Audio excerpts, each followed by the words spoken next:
This is an iHeart podcast. Guaranteed human. Friday. Kick off the Winter Olympics in style with the opening ceremony from Italy, featuring a special performance by Mariah Carey. Celebrate the greatest athletes from around the globe as they come together to go for gold. Lindsey Vonn, sensational! The opening ceremony of the Winter Olympics. Ilya Malinin. Redefining the sport. Friday at 8 Eastern, 7 Central on NBC and Peacock. Body Bags with Joseph Scott Moore. Having spent many, many years working in the morgue, one of the most difficult things about the morgue as a workplace, particularly if you're at a smaller jurisdiction, it is not having to deal with decomposed bodies or complex gunshot wound case where the victim might have multiple wound tracks through the body, or even being exposed to infectious diseases, which we were quite a bit. You know what the most difficult thing was being alone in the morgue. And I don't mean, ghosties and goblins and those sorts of things. I've never seen one as a death investigator, and I was around a lot of dead bodies. The one thing, though, give me a little latitude here, that haunts me is the fact that I had to move bodies by myself. I found myself in positions where I was moving individuals that were well in excess of 300 pounds, all by myself. And to this day, I pay the price with my back and my shoulder and my hip. If you can get a second pair of hands to help you to move the dead, because they are dead weight, it's always best. But there are certain things that we do when we're around the dead that indicate to us and to the world around us, more importantly, that we care for those that have passed on. The worst thing anyone could ever be seen doing in public that works for a coroner's office is the abuse of a corpse. I'm Joseph Scott Morgan, and this is Body Bags. I'm going to regale you with a story, Dave, to start off with. And this actually happened in a New Orleans suburb on what is referred to as the West Bank of the Mississippi River. Even though it's technically not west, it's south, but they call it the West Bank because it's on the side of the river that would be, the Louisiana side. As it flows southbound. Because it makes the big curve, you've heard the term of the Crescent City. The reason New Orleans, one of the nicknames is Crescent City, is because there is a big crescent-shaped bend in the river there. I was in a town, and I think it was Marrero, Louisiana, and we got a call that we had a severely decomposed body of a fellow that was living in, there's no other way to put it, in a flop house. And he was a taxi driver. And there were several surreal things about this case. First off, the guy lived in a room that had a single window unit, and it operated off of quarters. And there were quarter stacks of them everywhere. So when the air would begin to run down, he would drop into the quarter in. And then there were hostess, snack cake wrappers everywhere, like ding dongs and things like Twinkies. They were just all around the room, just littered the area. And then you come to him. Dave, this guy, I don't know, he was well in excess of 400, I think probably high fives. And what really made it interesting, not that that's not interesting already, is he was a taxi driver. and he had a Chevy Caprice 4-door that he drove. And did you know that he was so big that the front seat was busted, and so he would have to recline. And so if you wanted to have an additional fare in there, like where I've thought about this several times, you would have to ride down the road with the driver's head in your lap, if you could squeeze your legs between. This guy was really big, and he was severely decomposed in this room. It's a single bed, and he used every inch of it. He died of a heart attack, but had been down for a long time. And I remember we had to call the fire department out to help us move. Well, first off, there's not a body bag big enough to accommodate this guy. And even if you did do that, the straps, there's these nylon straps on the corner and on the corners and on the sides of body bags that could not have worked in order to move this guy around. You would have ripped him. That's how heavy he was. So we called the fire department, and myself and the firefighters kind of scratched our head over this thing. And we came to the conclusion the best thing that we could do is get a big blue crash tarp, place him in it, and wrap him up. And the thing about it is, if you've ever seen what an old-fashioned joint looks like, where people used to twist the ends of it, it looked like I do not know what you're talking about. I have no idea. You don't. I know you don't. I'm going to have to look that up. It looked like a gigantic blue joint in the floor. And we had to get this guy down a set of stairs, interior stairs. And the stairs were wide. This is an old building.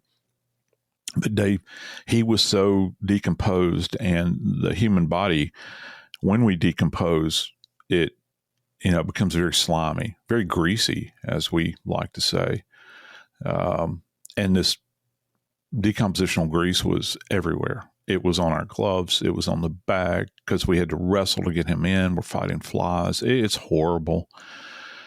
Well, long story short, and I've made this very long, but just understand me, we knew that we had to get him out of the building, and it took, I think I might be misremembering. It's one of the reasons I love firefighters, because they're always willing to work. They put their shoulder to the stone all the time. They're the coolest cats in the world. I think it took 6 of us to get him down the staircase, and we lost our grip.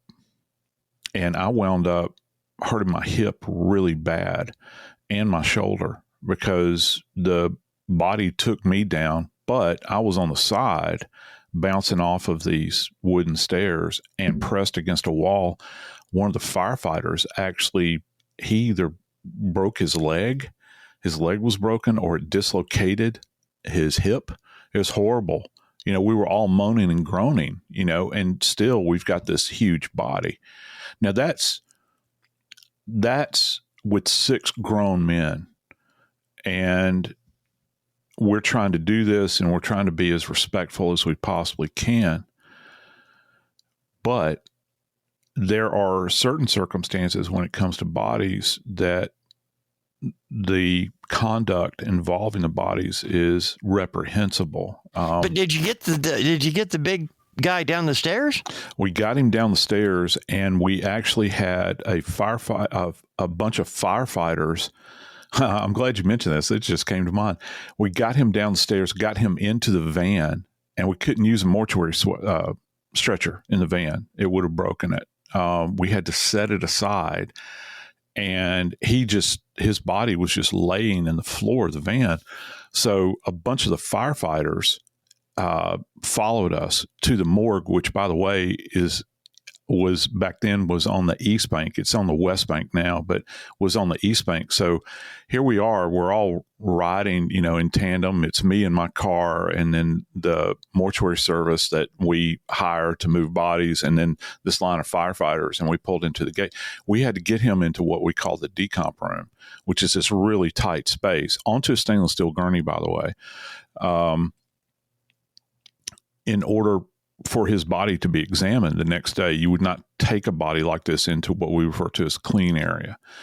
But yeah, we got him up on the gurney. And all the while, everyone that was involved in this process was concerned about being respectful, even though it's hot, slimy, flies. It's the worst of the worst, but there is still the underlying professionalism that requires you to do this as respectful as you possibly can. Is that correct? It is. And, I think you made a comment. I can't remember how far back it was. We talked so much but you had made a comment relative to the dead, and it's really insightful because I've used it before. That's somebody's baby. I don't care if you weigh 500 pounds, you're decomposing in a room, makes no difference to me. You're covered with flies. You're living in less than favorable conditions. It's still, somebody held that man as a child, as a wee little one at some point in time. Now they might not be around anymore, but it's somebody's baby. The dead are at, they're at our mercy. Their remains are at our mercy, how we treat them. And it says a lot about a society, how you treat the dead. Now, our normal fare on the show is to talk about things like dismemberment. We understand how insulting that is. And there's a whole underpinning of psychopathy that goes with people that we even did a special episode on dismemberment. That's not what we're talking about here. We're talking about representatives of a duly elected office in the city of New Orleans, the parish of New Orleans, parish of Orleans, rather, where you have such disregard and you have a level of callousness toward the dead that you would treat a dead body in the manner in which we're going to discuss in public like this, and you have no shame over it. No shame. I think that indicates more, it's a reflection of who we are as a people. Because if you'll treat the dead that way, on camera, by the way, and there is a chance you're going to be seen, okay? And particularly in today's world, it goes beyond the pale, Dave. This was actually, the story is how a watchdog group that is watching crime, or watching police rather, in New Orleans shows up at crime scenes and they video what's going on. And this video captures somebody from the coroner's office removing the body of a 61-year-old man from his home. And as the body is being brought out of the home, it is in a body bag on a tarp. And the tarp is being pulled by this employee of the coroner's office, and it is pulled downstairs.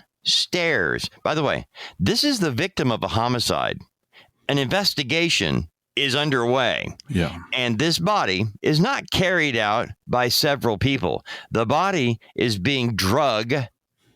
I cannot say that enough, but you've got to understand precisely that this body bag is on a tarp, and this employee is pulling the tarp, bump, bump, bump, bump, bump, bump, bump, all the way down the stairs, bump, bump, and it's captured on video. That video was uploaded, and within a matter of hours already was in the six figures in terms of views. The coroner, the guy who actually, the elected official, he didn't know anything about it until he sees it popping up online.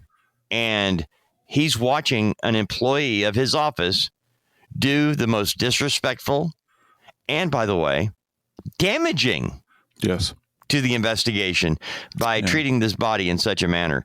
And Joe, we've got two different cases to discuss in this one. One, it is the murder of a 61-year-old man who was not seen by neighbors, and they were concerned and started looking for him. As we mentioned the other day on a previous show, it's like, if you don't see somebody, before you report them missing, how about going to the house and just look through the windows or something, peek around, see what you see. But in this particular case, we have the murder of a 61-year-old man. We have an 18-year-old who was arrested driving the man's car and having his wallet and cell phone with him. And then we have this horrible display of disrespect from an employee of the coroner's office. Take your pick as to which way we're going to go, Joe, because in every aspect of this story, I know you have a comparable story to tell and how you dealt with it in the moment. Yeah. And look, I've had embarrassing instances, at scenes. There have been bodies that have been dropped over the years. But it was not a purposed act. And people still got hot over that, just really enraged. But, I never recall. I did write, when I wrote my memoir, I wrote a story, or recalled a story that involved a kid that had been shot actually in the projects just outside of New Orleans. And he had a bullet and it was an AK round, Dave, and he took a headshot and it didn't make it all the way through his head as a drive-by shooting. And this 7.62 round fired by the AK, by the perpetrator, utilizing an AK platform, kind of diagonally went through this kid's head and lodged behind his right ear. And the name of the story was actually called The Earache, because it deals with mamas and how they take care of their kids. And I do have a point with this. We had a huge crowd where the shooting took place, and they were angry. I remember the cops even brought out the dogs at one point in time. People wanted blood in this case. And so you could actually feel the round, and it had partially broken the skin.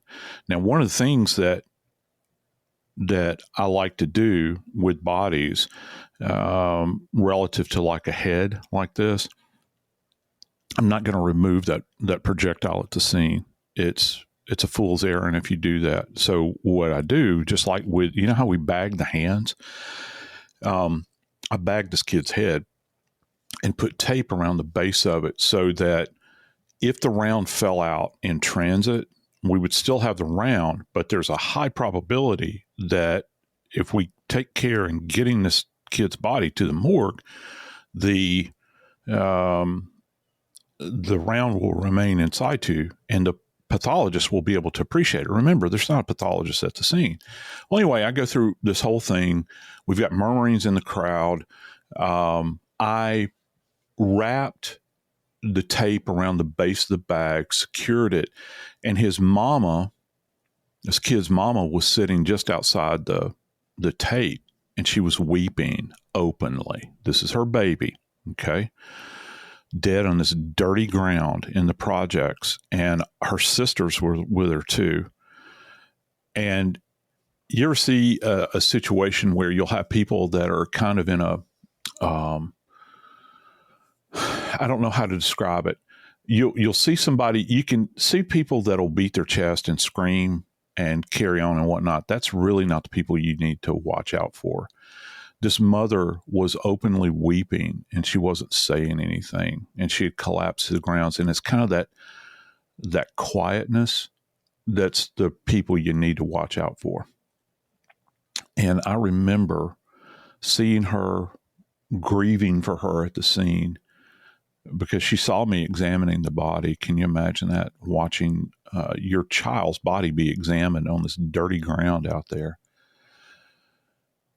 While my back was turned, I had a police officer that took a magic marker and drew a smiley face on the outside of this bag and put a cartoon bubble coming up out of the mouth that said, "Good morning, Dr. Mack." Now, Mack was one of our pathologists, and he thought that it was funny to do this.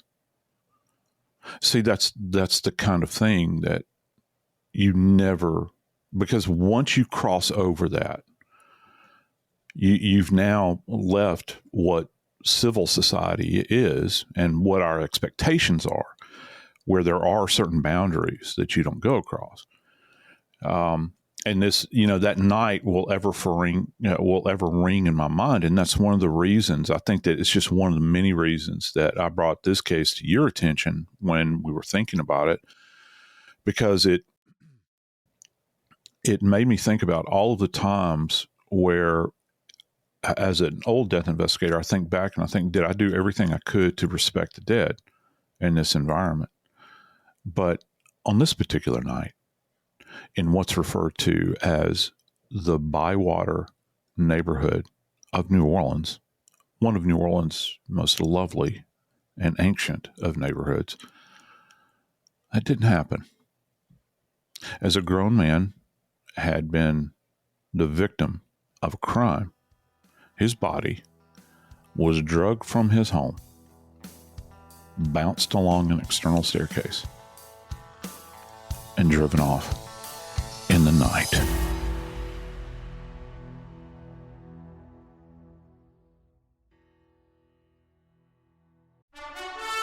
Friday.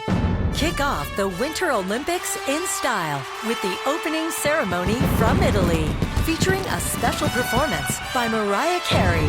Celebrate the greatest athletes from around the globe as they come together to go for gold. Lindsey Vonn, sensational! The opening ceremony of the Winter Olympics. Ilya Malinin. Redefining this sport. Friday at 8 Eastern, 7 Central on NBC and Peacock.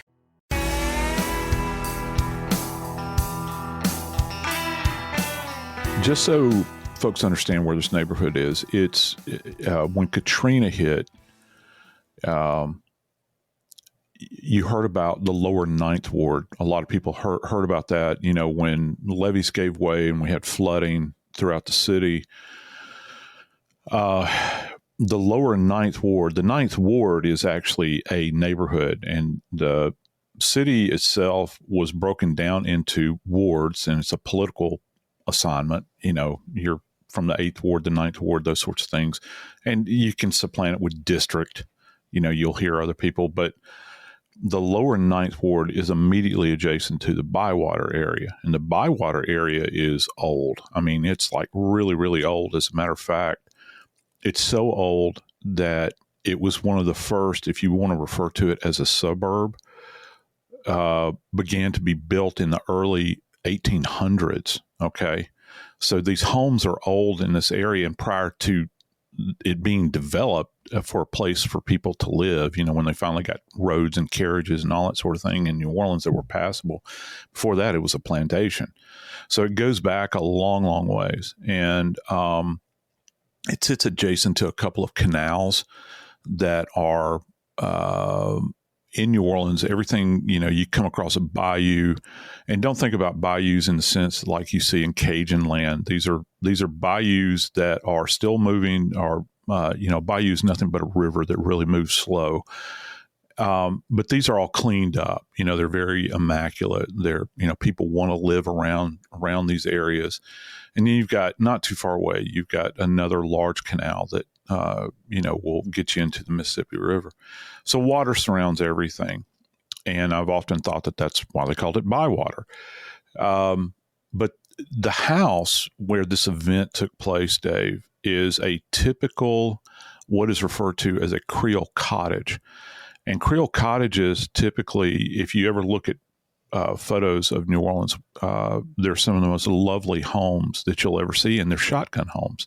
They're painted in bright pastel colors. They always have a porch.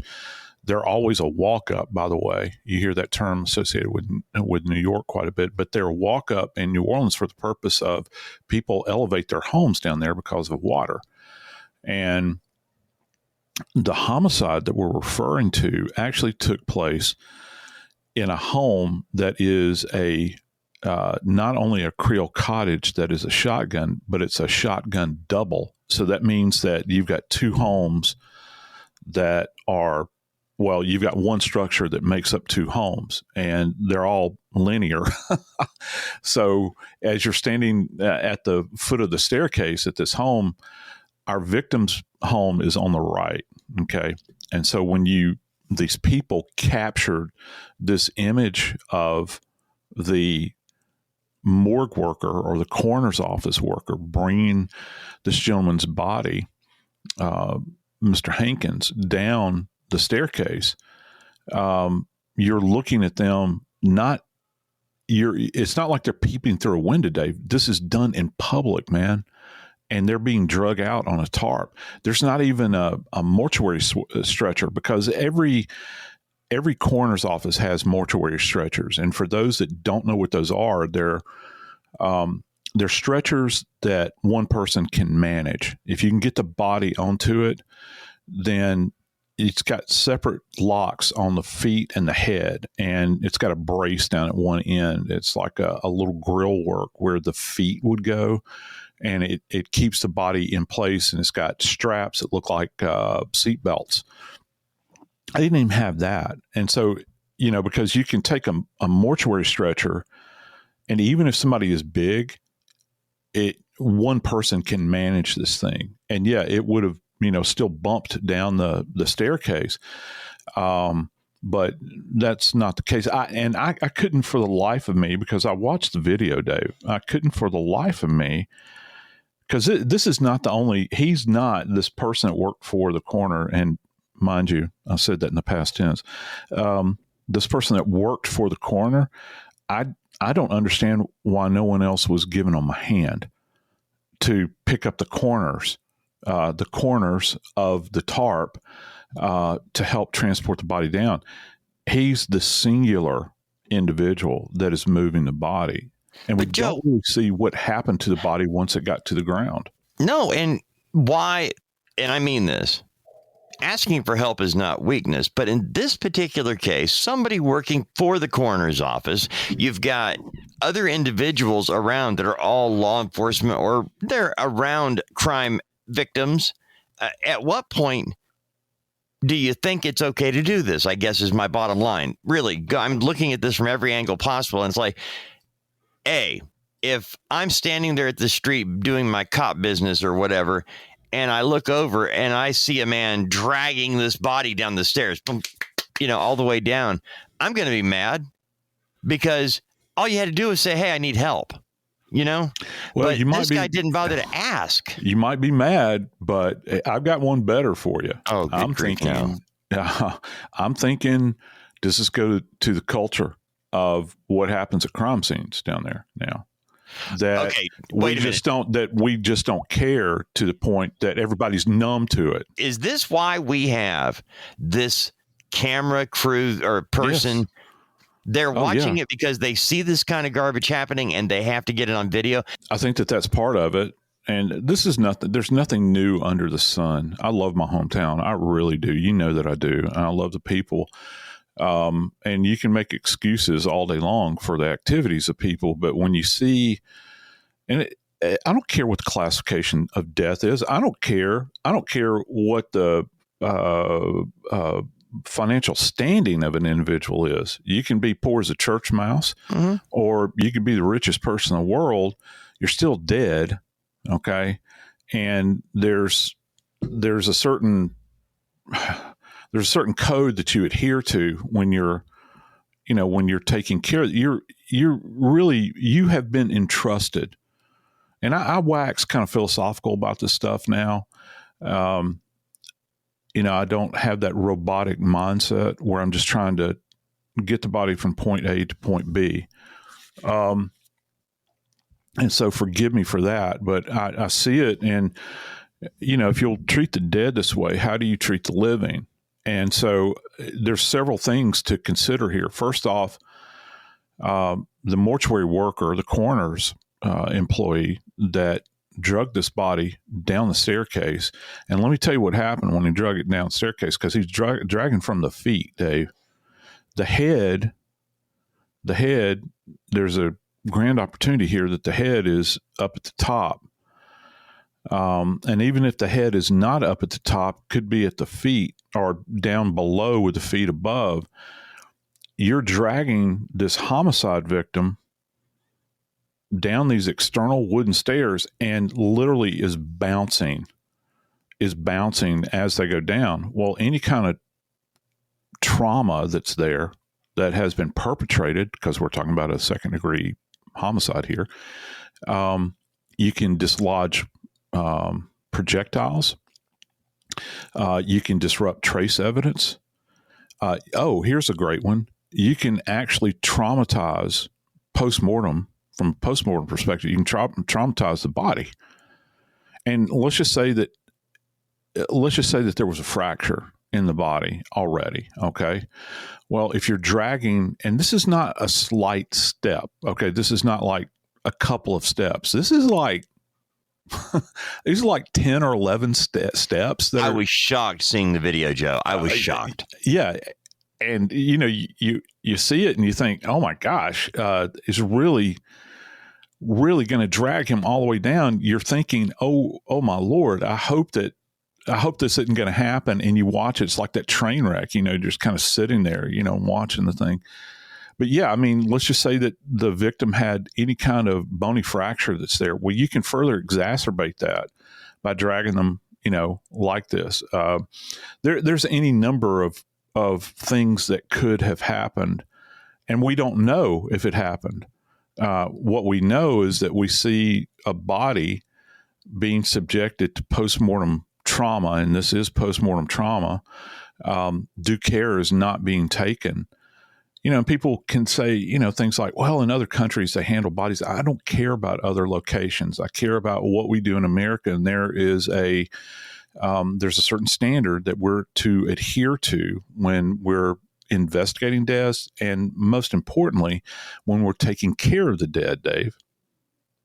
We mentioned that in the morgue, or in the funeral home, that the body that is there is the most important thing, and that when there's a body in the funeral home, that you have a live person there that stays, so that in case of something, fire, flood, whatever, that individual is responsible for getting the body out, because that's the only thing that matters. Everything else can burn and be gone, but this is somebody's loved one, and this is it. You've got to get them out. And I think about that and how that was impressed upon me as a very young man. And I see this behavior, and, when I see something like this, Joe, I try to think of myself in the moment, of what I would have done, decisions I would have made, because I try to put myself in that position to try to understand why somebody made the decision they made. And the one thing that caught my attention was the fact that there was somebody there videotaping a fairly innocuous crime scene, videotaping the police activities surrounding it. That surprised me. I thought maybe it was a class project, for a school thing. Yeah. But when I looked deeper and found out that there's a reason for them doing this, it still is shocking that. Yeah, it is, because, have you ever been around a person that some people might label as, well, you're just a conspiratorial nut. Oh, and then all of a sudden they present you with theory. It's, hey, was that Dave Mack? Yeah. They present you with videography or video evidence of it happening. And you say, oh my Lord. And listen, this is, I can only imagine, because this group is following around the police. This is probably not the thing that was on their bingo card, that they were going to capture. They're looking for inappropriate behavior by the police, and I'm talking about in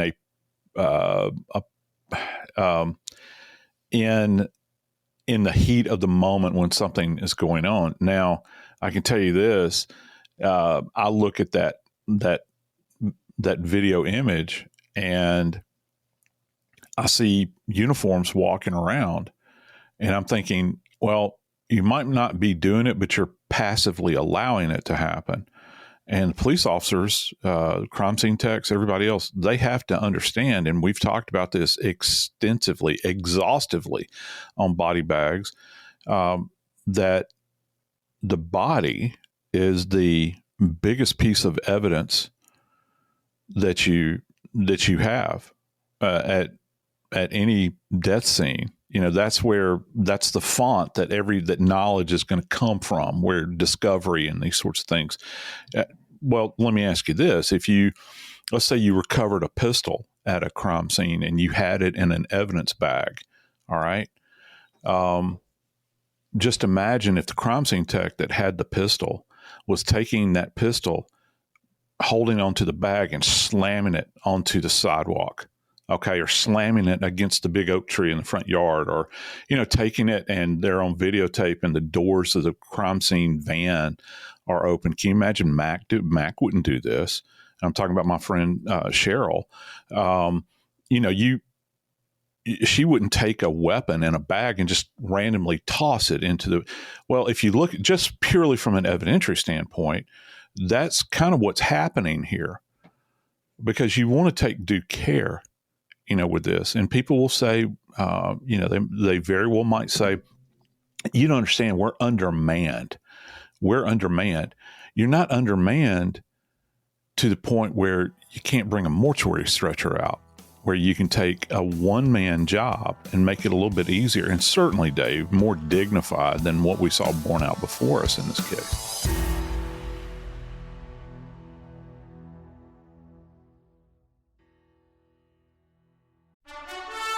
Friday. Kick off the Winter Olympics in style with the opening ceremony from Italy, featuring a special performance by Mariah Carey. Celebrate the greatest athletes from around the globe as they come together to go for gold. Lindsey Vonn, sensational! The opening ceremony of the Winter Olympics. Ilya Malinin. Redefining this sport. Friday at 8 Eastern, 7 Central on NBC and Peacock.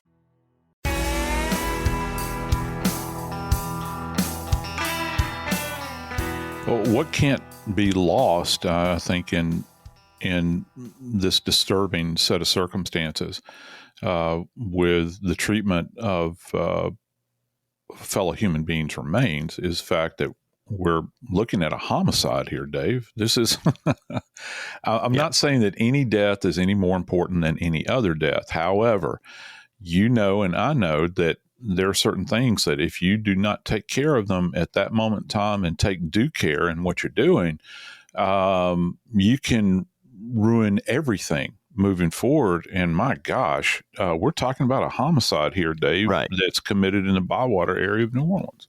And that's where, when looking at this case, because the case got national attention because of the body bag being pulled down the stairs. And that just is such a shocking thing to see. But we got to remember that there is a 61-year-old man named Michael Hankins who is dead, and he was murdered. There's a young man, Trevor Lee Del Rey. He's 18. Now, Trevor Del Rey had lived with Michael Hankins on and off. It wasn't like he was a permanent fixture there, but he spent a lot of time there. And I point out again, he's 18. 61-year-old Michael Hankins is the victim. Now, interesting age combination. It is. That's kind of odd when you're looking at it's a non-relative. Right.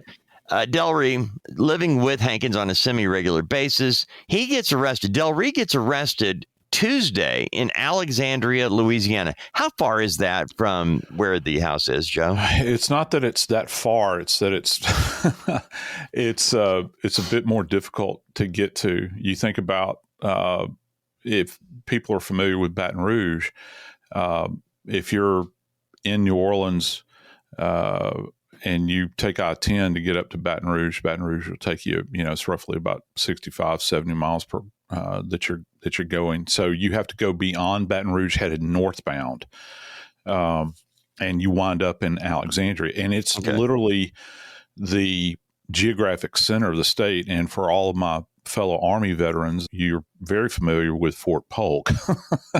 It's not a desirable place to be assigned, and it's but that's essentially where he was found. So he's outside of the metro New Orleans area when he is when he's stopped by the police, and he's driving a vehicle, one that doesn't belong to him. And by the by, turns out he happens to have the homicide victims, and correct me if I'm wrong, Dave, the homicide victim's wallet in his possession as well. Is that correct? Right. He's got the wallet and phone.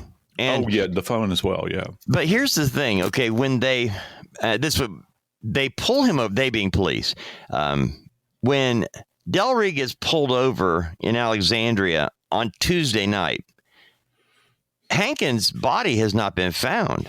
They don't know he's dead. But think about this for just a minute. You've got an 18-year-old man, Trevor Delry, and the police are asking him, they pull him over for routine traffic, so they say, routine traffic stop. And they're asking him questions, okay, it's not your car. Whose car is it? He's a friend, not a relative. And, things just seem suspicious.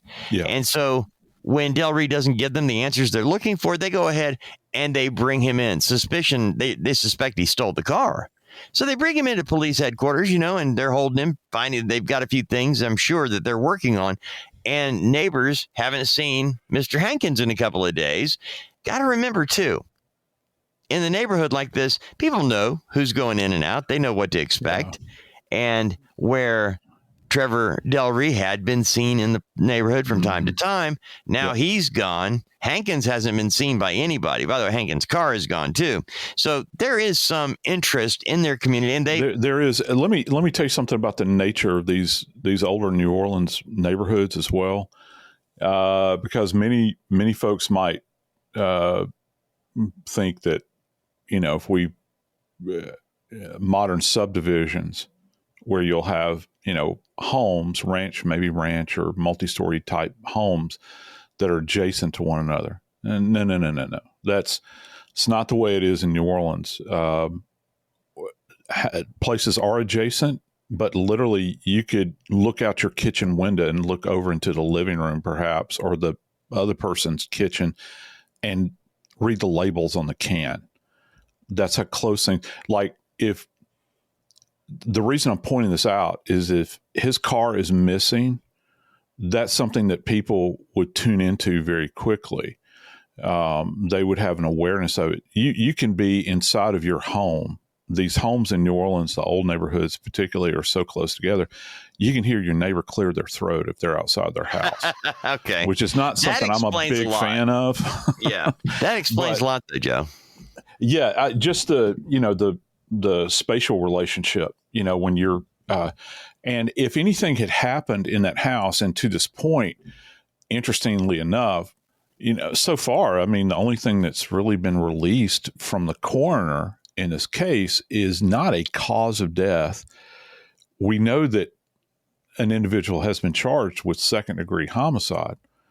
But what the coroner has talked about in this case is the fact that this individual viewed the video of the body being treated as it was, and they began to talk about how horrific this is in the coroner's long career. This is the worst thing that they've ever seen.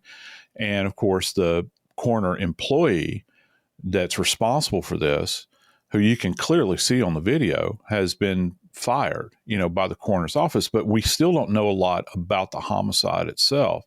We know that this individual was left behind in their home. We know that they're domiciled there. We know that the suspect that has been arrested actually had frequented this location. And, oh, by the way, he stole this guy's car and had his personal possessions with him. Exactly. So, yeah, and so that's really what we know at this point relative to this case, Dave. And the bigger question now is, we have the victim, okay, Michael Craig Hankins, 61 years old. He's dead. We have a suspect who is in custody and charged with second-degree murder in the Trevor Lee Delry, who's 18. But as you go through this investigation, Joe, starting with the victim's body, I know that they being forensic people, they study the crime scene.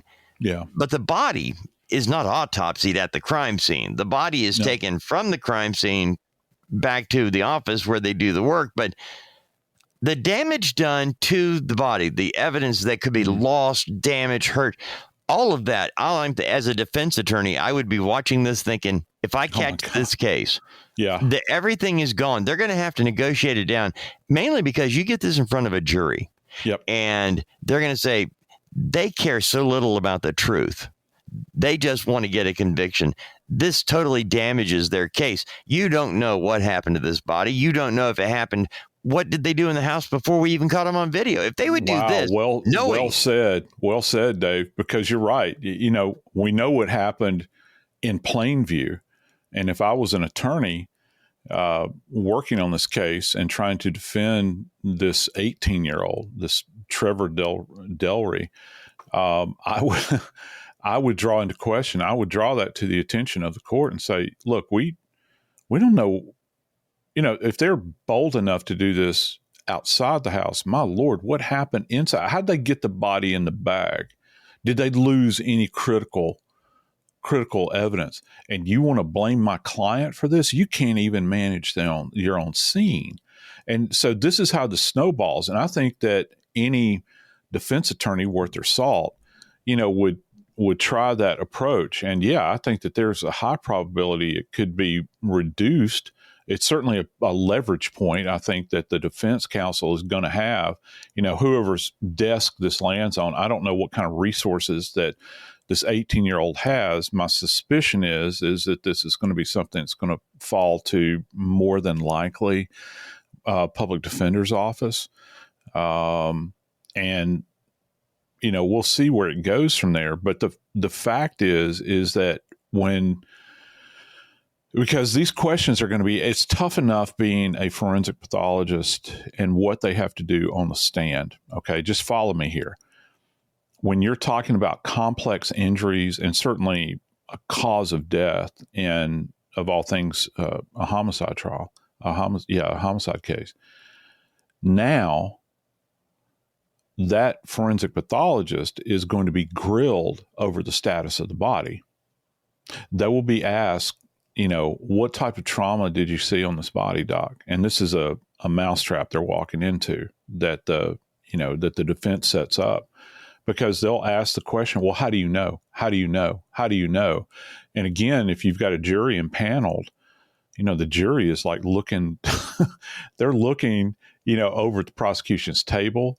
And they'll say, you know, in their mind, you know, they might be saying, oh my God, these people are beastly, you know, that they would treat this guy's body like this. How can we believe anything that comes out of their mouths? There's a dark cloud hanging right now. And sometimes out of the worst, most horrific circumstances that we may bear witness to, things that set us back on our heels, things that make us gasp.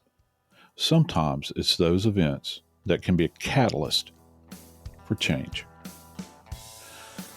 I'm Joseph Scott Morgan, and this is Body Bags.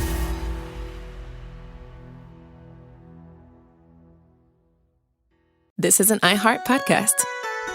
Guaranteed Human.